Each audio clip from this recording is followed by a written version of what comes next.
কাটা মৌলবি উঠেছে। এই নাক কাটাদের নাম নিতে গেলে আবার উজু করার দরকার হবে। আমি উজু অবস্থাতে আছি, উজুটা নষ্ট করতে চাই না বলে হুজুর কেন এই কথা বলে বক্তব্য সমাপ্তি করে দেব। নাক কাটা মৌলবি কাদরা, যারা বলে ওলি মানা যাবে না, যারা বলে পীর মানা যাবে না, যারা বলে মুর্শিদ মানা যাবে না, আমি তাদেরকে দৃষ্টি নিক্ষেপ করতে বলছি। তাদেরকে তাদের দৃষ্টি আকর্ষণ করার জন্য আমি উদ্দেশ্য করে বলতে চাই, ও আমার ভাইরা, ইউটিউব দেখবেন সাবধান, ফেসবুক দেখবেন সাবধান, বক্তব্য শুনবেন সাবধান। বর্তমানে ইউটিউবের বক্তব্যতে আহলে সুন্নাত জামাতের তরুণদের ঈমান নষ্ট করতে চলেছে। আহলে সুন্নাত জামাতের মুসলমানদের ঈমান ও আমাল নষ্ট করতে চলেছে।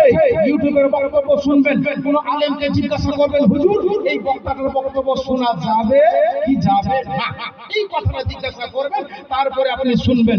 যদি আপনার আলেম সাহেব বলে যাবে, আপনি নিঃসন্দেহে শুনবেন। চলুন আজকে আমি বলতে চাই, যারা বলতে